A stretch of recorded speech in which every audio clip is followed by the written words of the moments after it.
네, 이번에는 주식시장으로 가보도록 하겠습니다. 그제는 급락, 그리고 어제는 급등, 그리고 오늘도 지금 5,320을 기록 중입니다. 코스피는 하락으로 출발을 했는데 결국에는 5,300을 재돌파했습니다. 현재 시각은 5,321이거든요. 오늘 보니까 개인들이 엄청 사들이는 것 같습니다. 구 기자. 그제 급락했을 때 샀던 개인들 어제는 팔았거든요. 근데 오늘 다시 사는 거죠. 지금. 사실 우리 시장이 아침에 장 딱 열고 출발할 때 어떻게 방향이 정해지냐를 보자면요. 그 앞서서 새벽에 마감한 미국 시장이 어땠냐거든요. 네. 미국 시장이 장중에는 나스닥 같은 경우에 2% 넘게 빠지기도 했어요. 기술주에 대해서 약간 좀 불안 심리가 확대가 되면서요. 네.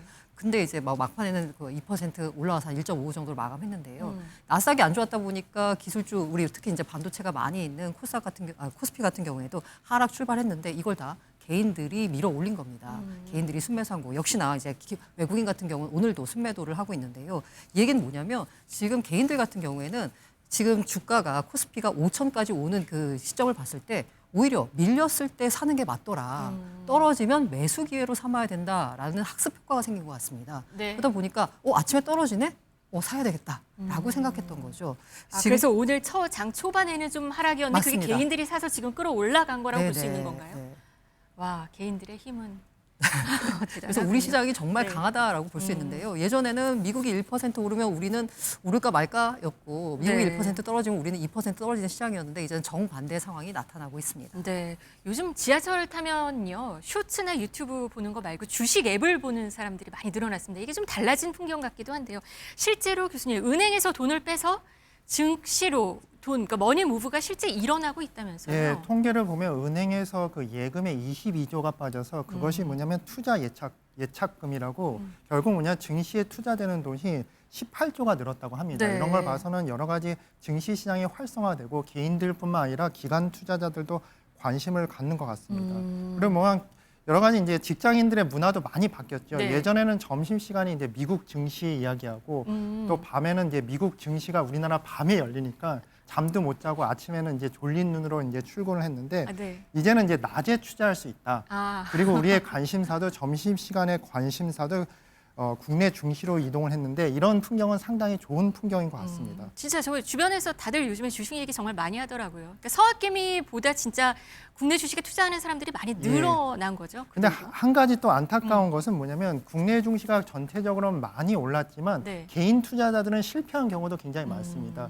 그 이유가 뭐냐면 주식도 오르는 그 SK 하이닉스, 삼성전자는 엄청나게 올랐지만 네. 또 다른 주식은 떨어진 주식도 많습니다. 네. 그리고 그 변동성이 너무나 높은데 우리나라 같이 이제 수출 주도형 국가 같은 경우는 외국 상황에 따라서 국내 증시가 출렁이잖아요. 네. 지금 그런 현상이 계속 일어나는데 이런 변동성에 적절하게 대응을 못하는 개미 투자자도 많아서 결국은 뭐냐면 주식 시장도 평균적으로 올라주고 이 변동성도 줄어준다면 최상의 결과가 아닐까 생각이 듭니다. 네, 그런데 한 외국계 증권사는 코스피 7,500까지 불렀습니다. 이런 증권사 리포트가 나왔네요. 요즘은 국내보다 외국계 증권사가 우리 증시를 보는 시각이 훨씬 더 긍정적입니다. JP모건이 네. 그 2일 보고서를 하나 발간했는데요. 제목이 뭐냐면 모든 엔진이 가동 중에 있다라고 하면서 네. 아시아 시장의 톱픽이 바로 우리나라를 꼽았고요. 시나리오가 있습니다. 약세, 그다음에 기본, 강세 시나리오가 있는데 네. 강세 시나리오에서 기존에 JP모건이 그 주장한 목표치가 6,000이었거든요. 네. 근데 이번에 그걸 7,500으로 올린 겁니다.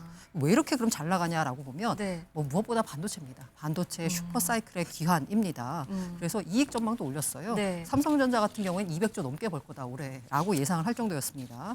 그리고 그 또 하나 지적한 부분이 뭐냐면 이익 성장의 다변화. 어쨌든 반도체가 밑에서 딱 받쳐주는데 네. 반도체뿐만이 아니라 방산, 조선, 전력기기 다른 섹터도 다 받쳐준다. 이러다 보니까 MSCI 한국 지수 그 EPS 컨센서스가 최근 6개월 사이에 60%나 올랐습니다. 그러니까 우리 기업들이 60%나 돈을 더 잘 벌 거라고 보는 거죠. 네. 그리고 기업 밸류업 정책의 실질적 이행도 꼽았는데요. 이른바 뭐 상법 개정 등을 통해서 코리아 디스카운트를 본격적으로 해소할 거다라고 봤기 때문에 네. 우리를 아시아 증시의 가장 토픽으로 꼽았고요.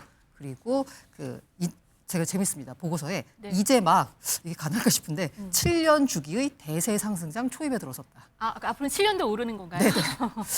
정말 낙관적으로. 아무튼 JP 모건의 의견입니다. 네네. 그렇군요. 어제 봤더니 삼성전자가 11%나 폭등을 했고요. SK 하이닉스도 9% 정도 급등을 했더라고요. 교수님, 오늘은 지금 이들 주식은 그래도 1%대 하락을 보이고 있기는 한데요. 정말 JP 모건대로 이렇게 주식시장, 이렇게 반도체가 좋은 건가요?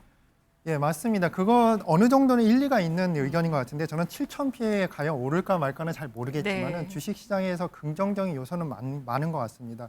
지금 전 세계의 세계적인 산업이 인공지능 산업으로 재편이 되고 있습니다. 네. 이런 산업 자체의 구조가 바뀌는 그런 과정에서 우리나라 같은 것이 최대의 수혜국입니다. 우리나라는 이제 메모리 반도체를 잘 만들죠. 그렇지만 이 메모리 반도체에서 세계 최고의 기술을 가지고 있고 무엇보다 상대적으로 이제 경쟁력이 있는 게 상대 경쟁 국가인 미국이나 유럽에 비해서 고급 인력을 낮은 인건비로서 공급이 유일하게 가능한 나라가 우리나라입니다. 우리나라도 네. 인건비가 상당히 늘어났지만은 그나마 상대적으로 다른 선진국 보다는 그 인건비 부담이 덜하다. 그런 의미에서 앞으로 향후에도 SK 하이닉스나 삼성전자뿐만 아니라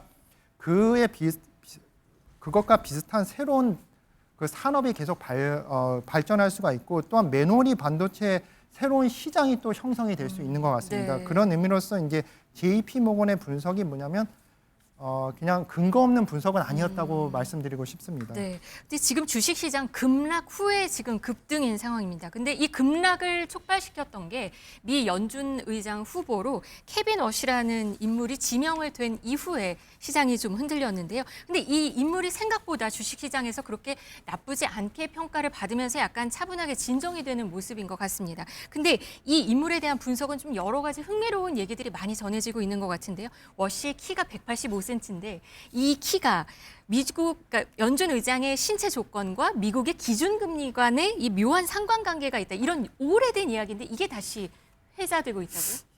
미국 증시를 보면 역사가 네. 오래되니까 별별 통계가 다 있습니다. 네. 그 가운데 하나가 연준 의장의 키와 금리가 비슷하더라라는 건데 간단히 말해서 키가 크면 연준 의장이 키가 크면 금리를 높인다라는 거예요. 네. 대표적인 폴 볼커라는 의장이 있거든요. 이분이 키가 2m가 넘었어요. 그런데 이분이 79년 평균 11.2%에서 81년 중반 네. 20%까지 금리를 급등시켰습니다. 네, 왜? 지금 나오는 이 맞아요. 화면이네요. 네. 인플레를 잡기 위해서요. 음. 그런데 반면 벤 버냉키 전 의장 같은 경우에 키가 173cm거든요. 벤 버냉키 의장은 헬리콥터 벤이라고 하죠. 글로벌 금융위기 극복을 위해서 그냥 연준이 직접 돈을 푸는 양적 완화 정책을 취한 분입니다. 제로 네. 금리까지 낮추고. 그런데 이번 워시 예비 의장 같은 경우에는 185예요. 이러다 보니까 야, 금리 낮추기가 쉽지 않은 거 아니야라는 얘기가 나오고 있는 거죠. 네. 그런데 이거는 그야말로 그냥 재미로 보는 통계니까. 네. 우연의 일치. 하여튼 이런 이야기가 다시 거론되는 배경. 그러니까 차기 연준 의장을 둘러싼 시장의 긴장감이 좀 깔려 있는 게 아닌가라는 생각도 들고요. 그만큼 차기 의장 한마디 한마디가 금융시장에 미치는 영향이 크기 때문에 그런 것 같습니다. 그런데 이 워시 지명 뒤에 또 한 인물이 있습니다. 드래켄 밀러라는 인물인데요. 이 인물은 워시뿐만 아니고 베선트 재무장관을 움직이는 뭐 실세다, 뭐 마쿠의 실세다 이런 얘기가 들려요. 어떤 인물인가요? 그 드러켄 밀러는 이제 월스트리트의 전설적인 인물이죠. 이분은 이제 비교적 젊은 나이에 월스트리트에 진출해서 자신의 헤지펀드 투자회사를 세웁니다. 네. 근데 이 투자회사가 30년간 무려 연평균 무려 30%라는 수익률을 올렸는데 이거 엄청난 수치입니다. 네. 그런데 이 드러켄 밀러 밑에서 일했던 이제 두 명의 사람이 있는데 그 첫 번째 사람이 스콧 베센트 현재 재무장관이죠. 네. 이제 이 사람들 월가 출신이고 그리고 이제 두 번째 인물이 이제 차기 연준 의장으로 지명된 케빈 워시. 이 사람도 드러켄 밀러 밑에서 10년을 일했는데 오래 같이 일했군요. 예, 워시 지명자가 말하기로는 드러켄 밀러와 자기는 아버지와 아들과 같다. 하루에 12번까지 통화를 하는 경우도 있다. 이렇게 말했습니다. 네. 이런 것이 이제 한국과 상당히 다른 분위기인데요. 한국에서는 이제 경제수장이라 하면 보통 행정고시를 통과해서 젊은 나이에서 관료를 시작해서 차곡차곡 올라가서 이제 경제수장까지 되는데 미국은 트럼프를 비롯해서 트럼프도 실제 관료를 해본 적이 없지 않습니까? 네. 월스트리트의 큰 손 중에 하나인 트럼프 대통령을 비롯해서 경제수장 모두가 이제 월스트리트 사람들이라는 것입니다. 이것이 이제 트럼프 정부의 철학이 나와 있는 것인데 실제적으로 현장에서 경제를 운용한 사람들이 잘한다, 숫자에 강하다는 것인데 저는 이제 짧게 말씀드리면 이것이 장단점이 있는 것 같습니다. 장점 같은 경우에는 단기적인 협상이나 경제 문제에서는 실질적으로 이득을 주는 협상을 잘하기는 하지만은 실제적으로 먼 미래를 봤을 때는 약간 문제가 있을 수가 있습니다. 네. 트럼프도 우리나라의 협상에서 3,500억 달러나 막대한 투자 비용을 획득을 했지만은 실제적으로 그런 과정 속에서 외교 문제라든지 국민 정서 같은 것이 여러 가지 문제가 생겼습니다. 유럽 사람들도 트럼프를 안 좋아하는 경향이 있고 이런 월스트리트 사람들은 뭐냐면 이득, 숫자적인 것은 강하지만은 뭐냐면 장기적으로 국가 운영하는 데선 약간의 엇박자가 있지 않나 약간은 우려하는 바입니다. 그 방금 화면에 잠깐 보였는데요. 이 인물이 쿠팡 주식 1억 달러 규모로 보유하고 있다는 얘기가 들리는데 이 사진 보면 김범석 네, 회장이죠. 맞아요. 네. 그게 드러켄밀러가요. 21년 3월 쿠팡이 나스닥에 상장했잖아요. 그 이전에 비상장사일 때부터 쿠팡에 투자한 초기 투자자로 알려져 있습니다. 지금 현재 갖고 있는 물량을 보자면 한 463만 주, 쿠팡 전체의 한 지분율 0.3%를 들고 있고요. 이게 금액으로 따지면 한 1억 달러 정도를 이제 들고 있습니다. 네.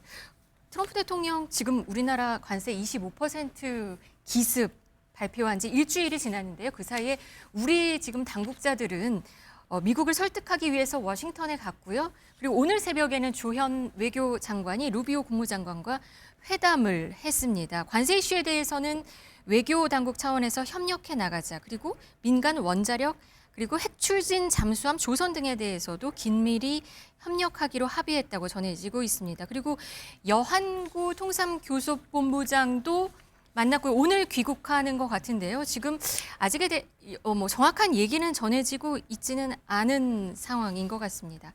오늘 오후에는 관세와 관련해서 이 대통령은 10대 그룹 총수와 간담회가 예정이 돼 있습니다. 새로운 소식이 나오는 대로 또 전해드리도록 하겠습니다.